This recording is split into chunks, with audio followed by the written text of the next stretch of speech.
오늘 우리에게 주신 하나님의 말씀은 사도행전 19장 8절에서 9절 말씀입니다.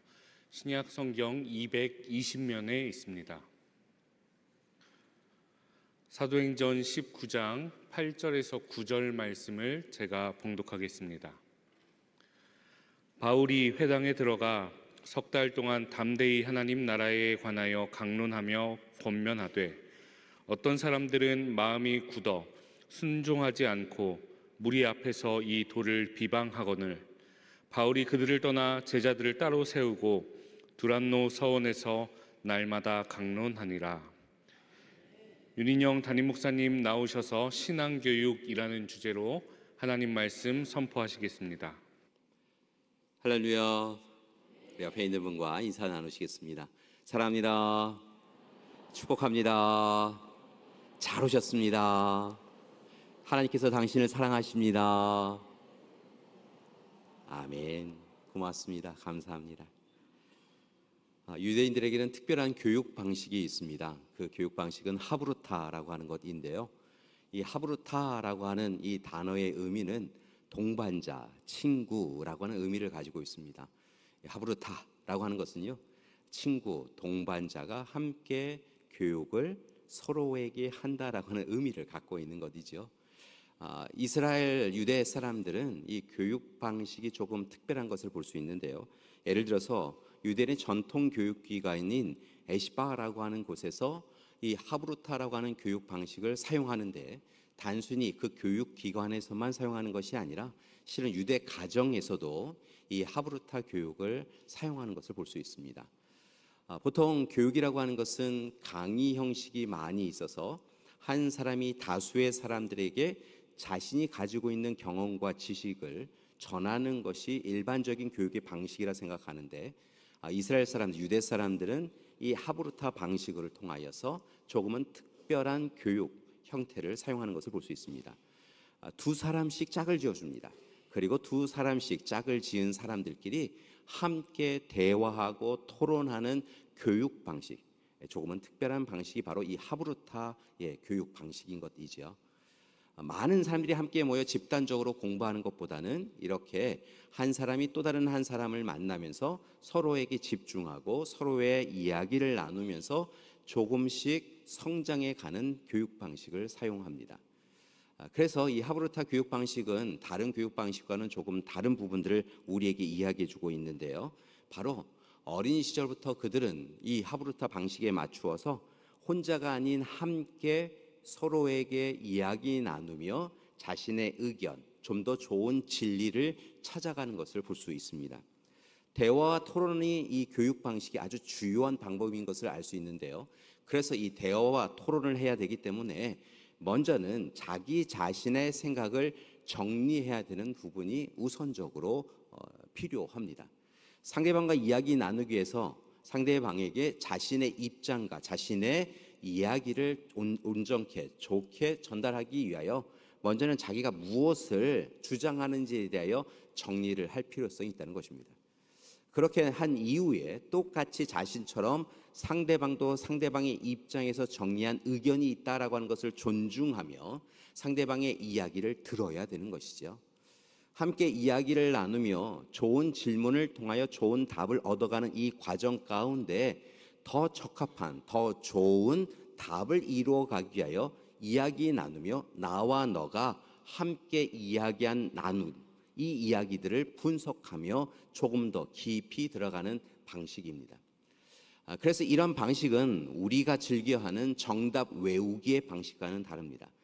그건 모르겠고 그거는 그냥 외워 라고 하는 식의 그런 토론 방식, 교육 방식이 아니라 관찰하고 사고하고 대화하며 조절해가는 방식이 바로 이 하브루타 교육법인 것이죠. 사실은 이 방식을 취하기 때문에 결론을 이루어가는 데에는 조금 더딘 것처럼 느낍니다. 그러나 논의를 통하여서 치열한, 때로는 서로의 마음을 조금 불편하게 할지라도 논의를 통하여서 이해하고 또 비판적 의식을 통하여서 상대방의 이야기의 본질을 찾아가는 이 방식을 통하여 그들은 함께 결론을 내어갑니다.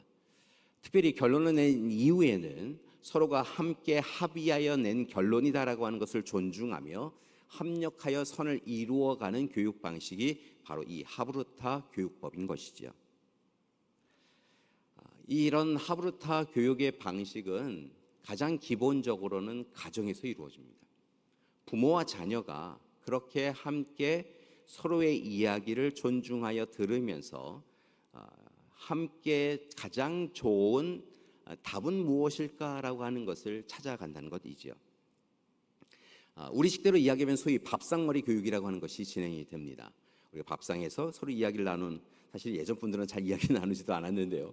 이 밥상머리 교육이라고 하는 것을 통하여서 함께 원하는 바에 대한 이야기를 듣고 그것이 적합한가, 또 옳은가, 그른가, 그리고 그 이야기를 하는 사람의 마음은 어떤가라고 하는 것을 함께 이야기 나누며 그렇게 함께 진리를 찾아가는 것이지요.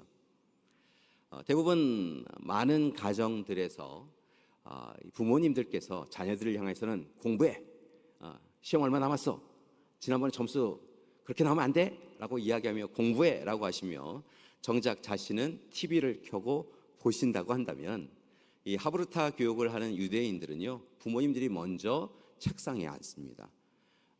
그리고 자연스럽게 자녀가 함께 책상에 앉아서 함께 다른 책이 되어질지라도 함께 공부를 하는 모습이 자연스럽게 익숙해지는 것이 유대인들의 방식이었다는 것이지요.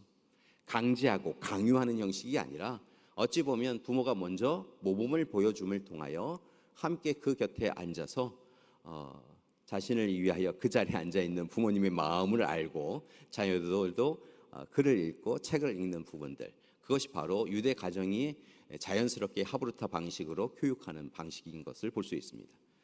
이런 모습은 학교에서도 그대로 적용이 됩니다. 우리는 보통 뭐 배웠어? 라고 이야기하는데요, 유대인들은 무엇을 질문하였느냐라고 하는 것에 대하여 묻곤 하지요. 오늘 학교에서 뭐 배웠어? 라고 하는 것에 익숙한 많은 분들이 여기 계시는데요, 여러분 우리의 입술의 언어를 달리 하였으면 좋겠습니다. 선생님 말씀 잘 들었어? 뭘 배웠어? 라고 하는 것, 시험 점수가 몇 점이야? 라고 하는 것이 아니라 실은 오늘 선생님께 무엇을 질문하여 보았어? 라고 하는 것이 보다 아이들이, 우리의 자녀들이 성장해 갈 수 있는 아주 주요한 키이다라고 하는 것을 기억하고 조금은 다른 방식을 취해야 한다는 것이죠.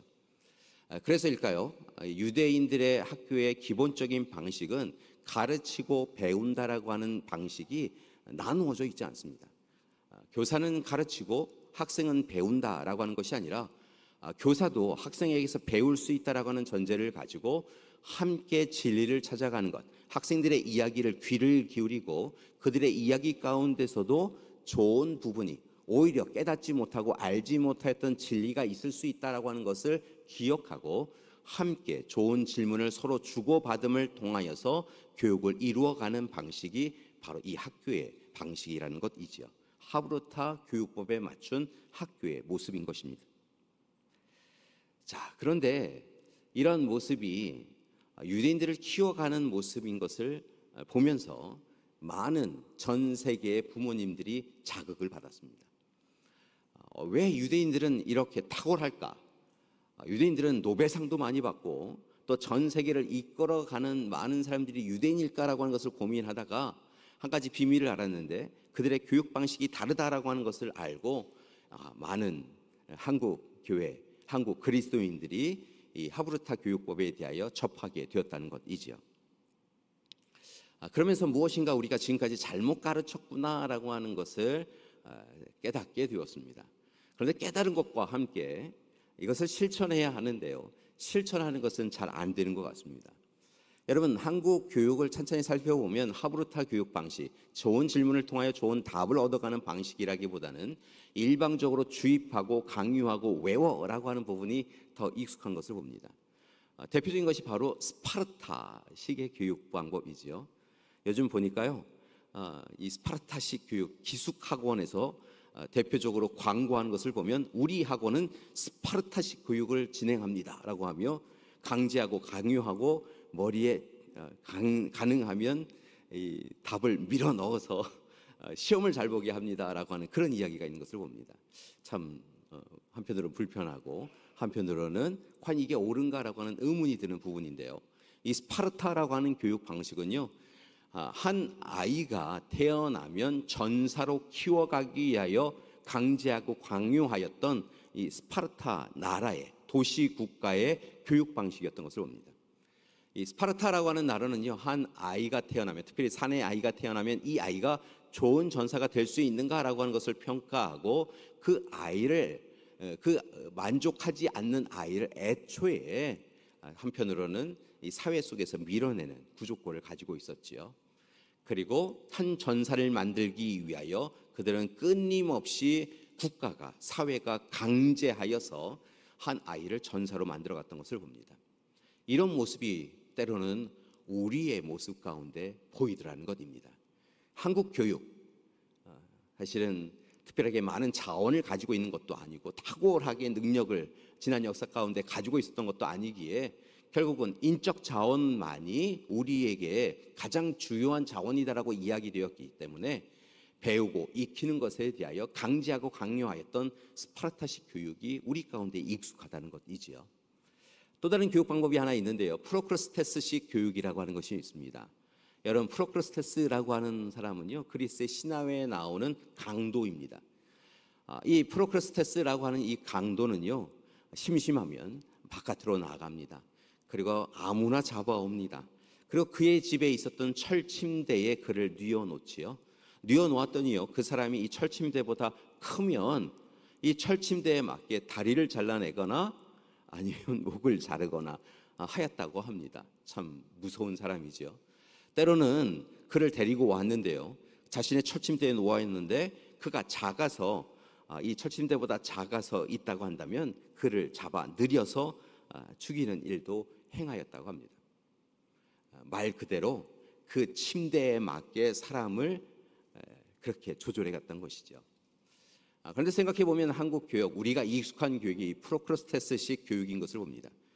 부모님의 욕심, 부모님의 기대에 맞추어서 우리의 자녀의 형편과 상황, 자녀의 바램과 또 소망에 대한 것은 바라지 않고, 살아보니까 이래, 넌 이렇게 자라야 돼, 넌 이렇게 해야 돼, 이런 삶을 살아가야 돼 라고 이야기하며 그 우리의 기준에 맞추어서 교육을 하고 있다는 것이죠. 참 많은 분들이 의사 되기를, 판사 되기를, 변호사 되기를 원하면서요, 우리가 원하시는 식대로 우리 자녀를 키우고 양육하더라는 것입니다. 그래서일까요? 한국의 많은 자녀들, 한국의 많은 학생들은 이 자리에 계신 여러분들도 성장해 가시면서 똑같이 느끼셨겠지만 별로 행복하지 않은 학교 생활, 별로 행복하지 않은 가정 생활을 하고 있다라고 고백하는 것을 볼 수 있습니다. 그렇다고 한다면 이런 모습을 하나님은 어떻게 바라보고 계실까요? 여러분, 하나님의 마음을 생각해 보신 적이 있으신가요? 여러분의 자녀는 육적으로 여러분의 자녀이기도 하지만 실은 하나님께서 여러분에게 허락하여 주신 자녀이지요. 선물이지요. 하나님의 자녀이기도 합니다. 그렇다고 한다면 여러분의 판단과 여러분의 기준과 여러분의 바램으로 여러분의 자녀를 키우면서 하나님께서도 같은 마음으로 여러분의 자녀를 바라보고 계실까라고 하는 생각은 안 해보셨는지요? 여러분, 분명한 것은 다시 생각해 볼 이유가 있다는 것입니다. 우리의 자녀들이 하나님의 자녀로 양육되도록 우리에게 허락받았다고 한다면 우리는 우리의 욕심 이전에 하나님께서 우리 자녀를 통하여서 이루시고자 하신 것이 무엇인지를 깨닫고 그렇게 자녀가 하나님의 자녀로 하나님의 일꾼으로 자라도록 노력하고 또 노력해야 될 필요성이 있는 줄 믿습니다. 자, 그렇다고 한다면 하나님은 오늘 이 시간 우리에게 허락하신 자녀들이 어떻게 자라나기를 원하고 계실까요? 신명기 6장 6절과 7절의 말씀을 보니까요, 이렇게 자녀를 양육하라라고 하고 계십니다. 신명기 6장 6절과 7절의 말씀입니다. 함께 봉독해 볼까요? 오늘 내가 내게 명하는 이 말씀을 너는 마음에 새기고 내 자녀에게 부지런히 가르치며 집에 앉았을 때든지 길을 갈 때든지 누워 있을 때든지 일어날 때든지 이 말씀을 강론할 것이며. 아멘. 앞서 말씀을 드렸던 것처럼 스파르타식이나 프로크리스테스식이나 이런 방식이 아니라 하브루타 방식으로 하나님의 뜻에 맞추어서 함께 토론하고 이야기하며 좋은 질문을 통하여 상대방의 이야기, 마음을 존중하며 하나님이 원하시는 하나님의 자녀로 양육하기 위해서는요, 두 가지를 하라고 이야기하고 계시는데요. 첫 번째는 무엇보다 하나님의 뜻을 알기 위하여 우리도 하나님의 말씀을 마음에 새기는 일을 우선적으로 해야 한다는 것입니다. 우리가 먼저 하나님을 만나야 한다는 것이지요. 하나님의 뜻을 분별할 수 있도록, 우리 자녀를 통한 하나님의 기대를 깨달을 수 있도록 우리가 먼저 하나님의 말씀을 마음에 새겨야 합니다. 그리고 또다시 해야 될 것이 있는데요. 우리의 마음에 새겨진 그 말씀을 통하여 자녀를 양육해야 한다는 것입니다. 자녀도 하나님 앞에 하나님의 말씀을 귀 기울여 들을 수 있도록 해야 한다는 것이지요. 참으로 사무엘아 라고 부를 때 사무엘이 한 번도 들은 적이 없어서 절 부르셨습니까? 라고 하며 엘리 대제사장에게 찾아가는데요. 그렇게 행하지 않도록 사무엘아 부르면 언제든 하나님 저 부르셨어요? 라고 할 수 있도록 우리 자녀들도 하나님의 말씀에 귀를 기울이고 깨닫고 알 수 있도록 우리 자녀들로 하여금 그 말씀을 잘 이해할 수 있도록 가르칠 필요성이 우리에게 있다는 것입니다. 부모도 알아야 되고요. 부모만 아는 것이 아니라 자녀도 말씀을 알 수 있도록 그들에게 부지런히 가르치는 일, 그 일을 행해야 한다는 것입니다. 집에 앉았을 때든지 길을 걸어갈 때이든지 집에 있든지 밖에 있든지 누워있을 때든지 앉아있을 때든지 일어날 때이든지 우리는 그 말씀을 자녀에게 잘 이해하도록 그렇게 가르칠 이유가 있다는 것입니다. 그것이 바로 우리가 하나님의 뜻 가운데 우리의 자녀를 양육해가는 가장 좋은 방식인 것이지요. 그런데 이 일이 참 쉽지 않은가 봅니다. 그래서 이스라엘 백성들도 그들의 삶을 찬찬히 살펴보면 하나님의 뜻을 분별하지 못하고 하나님이 주시는 복음의 말씀을 향하여 귀를 막았던 어리석은 사람들이 있었던 것을 볼 수 있지요. 밥상머리 교육, 명절 교육, 분명 그런 것을 다 받았음에도 불구하고 이스라엘 백성들, 유대인들 가운데서도 하나님의 뜻을 제대로 깨닫지 못하고 오히려 거부하고 거절한 이들이 있었던 것을 봅니다. 오늘 말씀 가운데서 그런 사람들의 이야기가 나옵니다. 오늘 우리가 함께 읽은 사도행전의 말씀을 보면 사도 바울의 특별한 여정, 선교 여정을 기록하고 있는데 오늘 말씀의 배경은 특별히 3차 선교 여행 가운데 있었던 사건이었습니다. 바울은 3차 선교 여행 가운데 에베소 지역에 이르게 되는데요. 그곳에서 오늘 말씀에 보면 약 3개월 동안에 회당에 나아가 하나님의 말씀을 전하였다라고 기록합니다. 바울은 보통 선교 여행 가운데 유대인들이 함께 예배드리기 위하여 만들어 놓은 회당에 가서 하나님의 말씀을 전하곤 하였습니다. 너희가 그토록 기다렸던 메시아가 예수 그리스도이셨다라고 이야기하며 예수 그리스도를 통하여 전하여진 하나님 나라의 본질은 무엇인가, 하나님의 말씀은 무엇인가라고 하는 것을 전하며 그들이 하나님의 사랑으로 다시 서도록 예수 그리스도의 십자가 사랑을 누리고 구원과 영원한 생명에 이르도록 참으로 나를 본받으라라고 이야기하며 그렇게 하나님의 사람으로 살아가도록 노력하는 인생을 살자라고 하며 권면하고 훈계하는 일을 회당에서 하였다는 것입니다. 그런데 무려 3개월 동안 그 이야기를 하였는데요. 오늘 말씀에 보니까 그들이 그 이야기를 참으로 듣지 않았다는 것입니다. 마음에 그 말씀을 새겨야 되는데요. 마음이 완악하여서 말씀을 왜곡하고 그 말씀을 전하는 바울을 향하여서 질타하고 그를 향하여서 무시하며 하나님의 말씀을 도대체 듣지 않았다는 것입니다. 하나님의 말씀을 듣는데 전하고 있는데 하나님의 말씀을 들을 준비가 되어 있지 않았다는 것이죠. 마침내 바울은 이곳 회당에서 떠나갑니다. 그리고 오늘 그는 특별한 곳을 방문하게 되는데요. 바로 두란노 서원이라고 하는 곳에 방문합니다. 에베소 지역에 성지순례를 하였던 분들은 이 두란노 서원을 방문하였던 경험이 있으시리라 생각이 드는데요. 여러분, 두란노의 이 서원이라고 하는 것은요, 사실은 두란노 지역에 있는 서원이라기보다는 당시에 이 에베소 지역의 철학자요, 수사요, 좋은 교사였던 두란노라고 하는 사람의 집, 학교를 지칭하는 것을 알 수 있습니다. 여러분을 위하여서 화면을 준비하였는데 바로 이 사진입니다. 이것은 바로 그 지금도 남아있는 도서관 터를 이야기하고 있는데요. 이 도서관의 안에 들어가 보면 굉장히 크고 좋은 도서관이 당시에도 있었구나라고 하는 것을 알 수 있습니다. 단순히 이 도서관만이 있는 것이 아니라요, 더 많은 지역이 아마 두란노라고 하는 사람의 소유였고 그곳에서 자유롭게 바울은 이렇게 하나님의 말씀을 증거했던 것을 봅니다. 회당에서 들을 자가 없어서 유대인들, 참으로 선민 가운데 들을 자가 없어서 바울은 이렇게 두란노 서원에 와서 하나님의 말씀을 전하였는데요. 놀라운 것은 이 두란노 서원에서 전하여지는 말씀을 듣고 유대인들과 이방인들이 돌이켜 우리가 어찌할꼬라고 이야기하며 하나님의 말씀을 붙잡고 하나님의 말씀대로 살아가고자 노력하게 되었다는 것입니다. 바울이 이 일에 대하여 정말 열심히 일을 감당하였나 봅니다. 다른 문헌을 보니까요, 그가 무려 2년 동안 그 일을 감당하였는데 쉼 없이 그 일을 감당하였다라고 기록하고 있습니다. 매일 아침에 11시 정도에 이 투란노 서원을 향하여 나아갑니다. 그리고 나서 아마도 식사 시간이 12시에서 1시, 1시에서 2시였다고 한다면 그 식사 시간 1시간을 제외하고는 무려 5시간, 그러니까 오후 4시까지 한 5시간 정도를요, 끊임없이 사람들을 향하여 복음의 말씀을 전한 것을 볼 수 있습니다. 아마도 이 하브루타 방식에 맞추어서 이야기했겠지요. 그는 또 헬라 철학에도 정통한 사람이었기 때문에 히브리적 사고관과 헬라 철학에 대하여 정통하였던 그는 누가 질문하든지 간에 그가 이야기하는 것에 대하여 합당하게 맞게 설명하며 좋은 질문을 그에게 주고 답하는 형식으로 이 교육을 진행하였던 것을 볼 수 있습니다. 한 사람 한 사람 귀하게 여기고 그렇게 함께 논함을 통하여서 그는 진리를 찾아갔고 하나님의 말씀이 무엇인지에 대하여 그것을 소망하고 바라고 듣기 청하는 이들에게 함께 나누는 역사를 행하였던 것이죠. 이런 모습은 성경의 곳곳에서 나옵니다. 아마도 바울은 회당에 가서 우선적으로 말씀을 전하였지만 이렇게 회당에서 거절당하고 거부당하였다고 한다면 또 다른 처소에 나아가서 말씀을 전하였던 것을 보는데요, 오늘 말씀에 나오는 두란노 서원처럼 앞서 빌립보 지역에 가면 루디아의 집에서 말씀을 전한 것을 볼 수 있습니다. 데살로니가에 가서는 야손의 집에서, 고린도에서는 디도 유스도의 집에 들러서 그곳에서 하나님의 말씀을 증거하였다라고 하는 것을 알 수 있는 것이지요.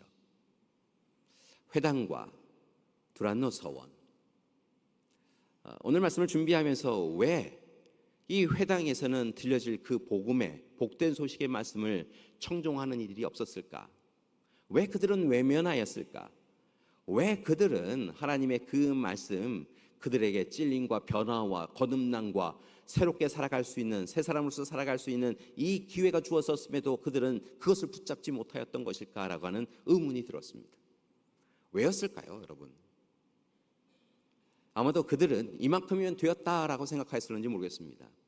하나님이 전해 주시는 말씀보다 자신들이 생각하는 가치관과 기준에 입각한 자신들이 알고 있는 율법과 법률이 더 그들에게는 위대하고 더 소중하였던 것 같습니다.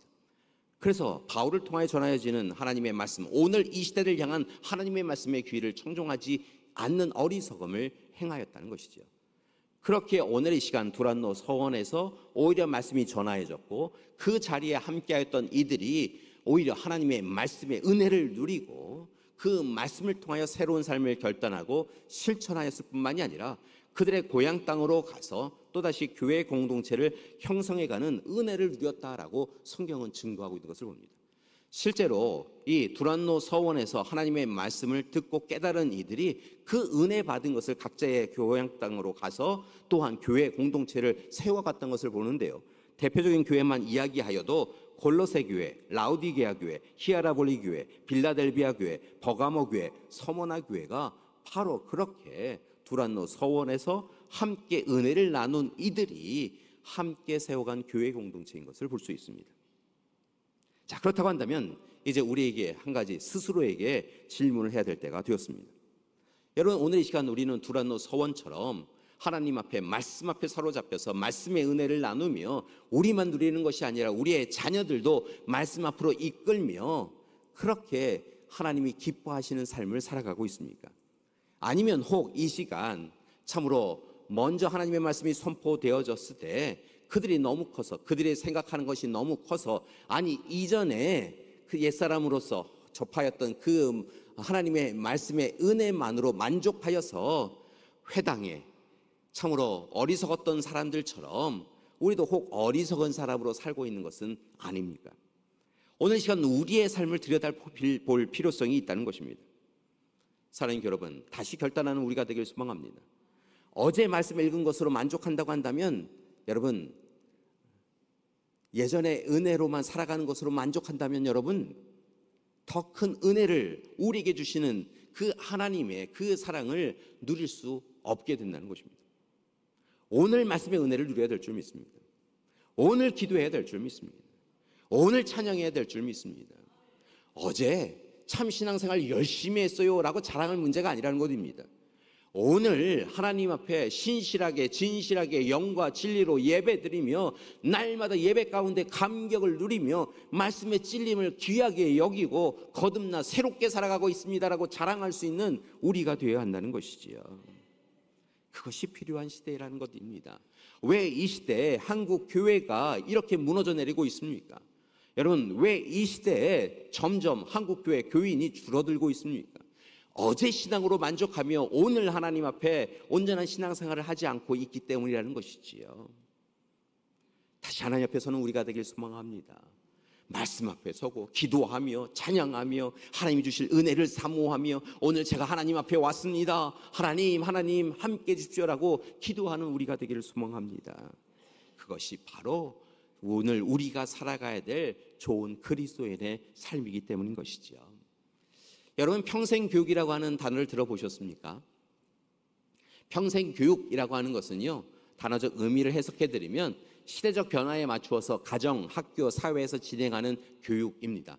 요즘 학교, 학원을 통하여서 평생교육이 이곳저곳에서 다양하게 이루어지고 있죠. 평생교육은 유아기에서 노년에 이르기까지 계속하여 이루어지는 교육이어야 합니다. 여러분, 한 번 교육은 우리의 삶을 온전케 하지 않습니다. 계속하여 교육을 받아야 된다는 것이지요. 그런데 안타까운 것은 무엇이냐면 요즘 가게에 들리면 키오스크라고 하는 것이 등장해 갖고요, 도대체 어떻게 주문해야 되는지 알지 못하여서 머뭇거리는 그런 경험을 해보시지 않았습니까? 그래서 이 키오스크라고 하는 교육도 하더라고요. 평생교육원, 때로는 우리 늘푸른 대학에서도 이 키오스크 교육을 진행하곤 하였는데요. 여러분, 키오스크 교육을 또 이렇게 해서 어떻게 주문해야 되는지를 배워야 되는 시대가 되었습니다. 그래야 좀 더 편안하게 똑같은 거 먹지 않고 다양하게 먹을 수 있지 않아요? 그리고 다양한 것을 우물을 받아들일 수 있습니다. 그런데 그렇게 평생 교육에 대하여서 배워야지, 배워야 잘 살지 라고 하면서 왜 신앙교육은 그렇게 하지 않습니까? 분명한 것은요, 신앙교육도 평생 교육입니다. 어제 배운 것으로 오늘을 살아갈 수 없다는 것입니다. 어제 신앙생활 잘한 것으로 오늘 신앙생활 잘한다라고 할 수 없다는 것입니다. 어제 기도한 힘으로 오늘을 살아갈 수 없다는 것입니다. 오늘 신앙교육도 평생교육인 것을 기억하시고 오늘 지금 여기에서 하나님 앞에 말씀과 기도와 찬양으로 서는 우리가 되어야 될 줄 믿습니다.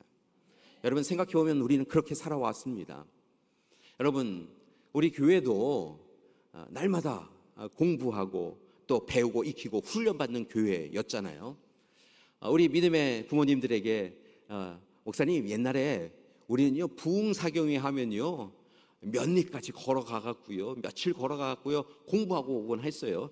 솥단지 들고 가서요 거기서 밥 해 먹으면서 며칠이고 공부하며 그렇게 왔었어요 라고 여러분이 이야기해 주셨잖아요. 그렇게 공부하셨던 분들이시잖아요. 여러분, 베델, 크로스웨이, 트리니티, CCC에서 운영하는 10단계 신앙교육, 제자훈련, 사역훈련, 예수님의 사람 제자훈련을 비롯하여서 여러분 많은 훈련을 하셨잖아요. 그렇죠?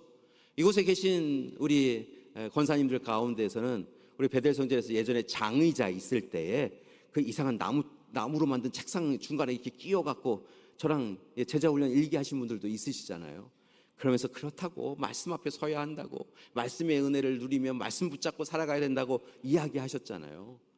그런데 안타까운 것은 오늘 이 시대에 그 자리에, 신앙 교육의 자리에 있어야 되는 분들이요, 아이 목사님 바빠서요 라고 이야기하시면서 함께 하시지 않는다는 거예요. 어제 교육받은 것, 10년 전, 20년 전에 하나님 앞에 뜨거움 받았던 것으로 오늘 살아가면요, 우리는 쉽게 시험에 들고 쉽게 시련에 무너질 수밖에 없다는 것이죠.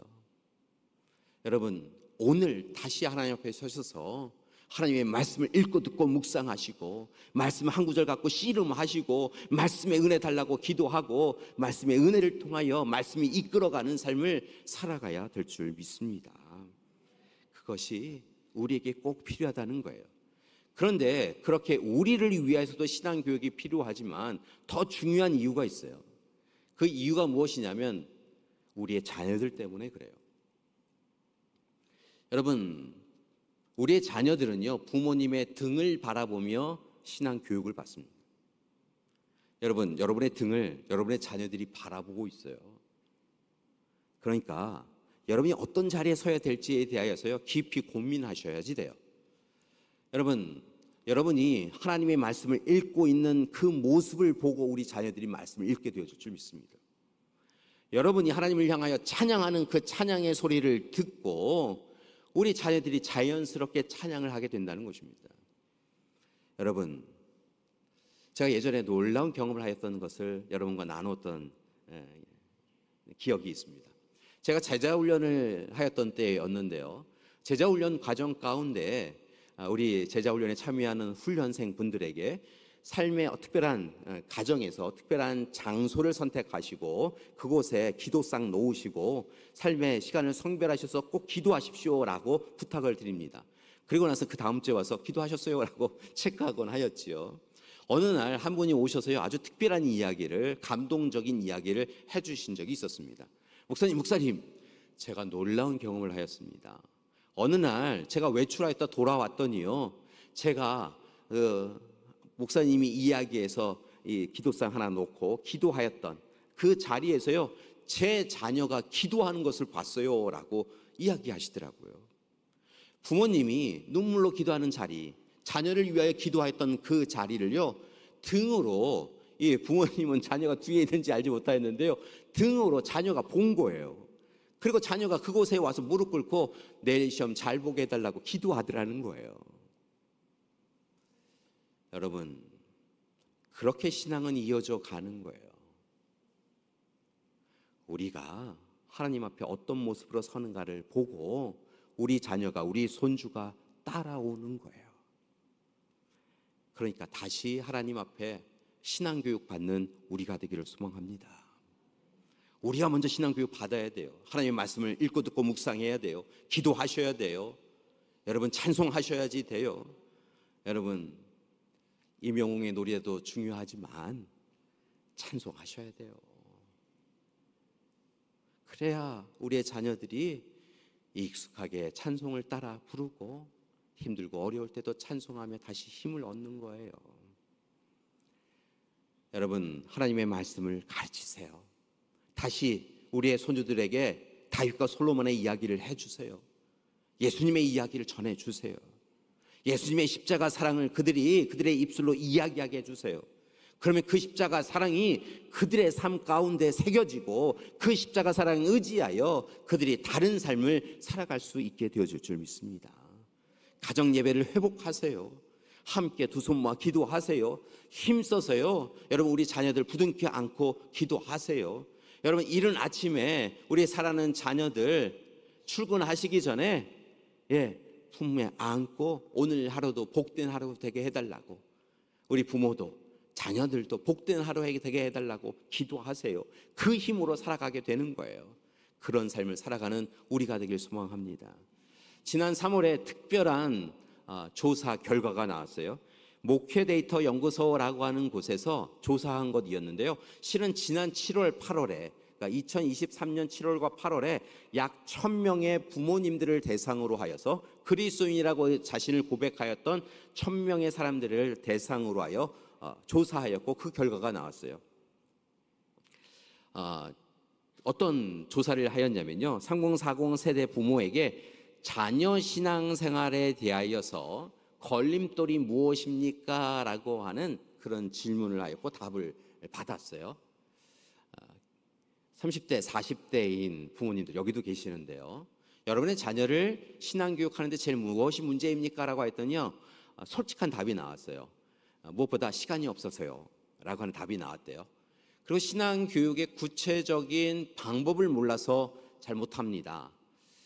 내가 부모인 제 자신이 신앙이 확고하지 않아서 제 자녀를 신앙교육하는 것이 참 쉽지 않았습니다 라고 답하였다는 거예요. 솔직하다는 생각이 들었어요. 그래서 사실은 이 데이터 때문에, 제가 이 데이터를 이전에 보았기 때문에 지난 봄에 우리 30대, 40대 부모님들을 위한 신앙교육을 했잖아요. 자녀를 위한 신앙교육을 어떻게 해야 되는가 고민하는 분들에 대하여 이 30대, 40대 분들을 모아놓고 신앙교육을 하였고요. 외부에서 아주 특별한 강사분들을 모시고 좋으신 강사분들을 모시고 신앙교육을 하였고요. 그 시간에 참 많은 이야기를 나눌 수 있었습니다. 이 교육을 계속해 나갈 거예요. 우리 자녀들을 위해서도 30대, 40대 부모님들이 먼저 신앙교육을 받으시고요. 어떻게 양육할 것인가에 대해서 고민하셔야 된다는 거예요. 오늘 이 시간 그 데이터를 보면서 다시 보면서 어떻게 해야 될 것인가, 우리 자녀들에 대한 신앙교육을 어떻게 해야 될 것인가 라고 하는 고민을 하다가요, 또 다른 조사 결과를 보았는데요. 그건 좀 충격적이었어요. 30대, 40대인 부모님들의 자녀들, 그러니까 유아부에서부터 고등부까지 있는, 이번에는 자녀들을 대상으로 또 질문을 하였다는 거예요. 그 질문은 무엇이냐면, 스스로 자기 자신이 그리스도인이다라고 이야기한 자녀들에게 그리스도인이라고 이야기했는데 24시간, 하루 24시간 중에 스스로 생각해 보기에 내가 그리스도인답게 살았다라고 생각하는 시간, 그러니까 말씀을 읽는다거나 기도하거나 또 다르게는 하나님 어떻게 할까요? 라고 하나님의 뜻을 여쭙거나 하나님에 대하여, 예수님에 대해, 성령님에 대하여 친구들과 이야기 나누는 시간이 얼마쯤 됩니까? 라고 하는 것을 물었다는 거예요.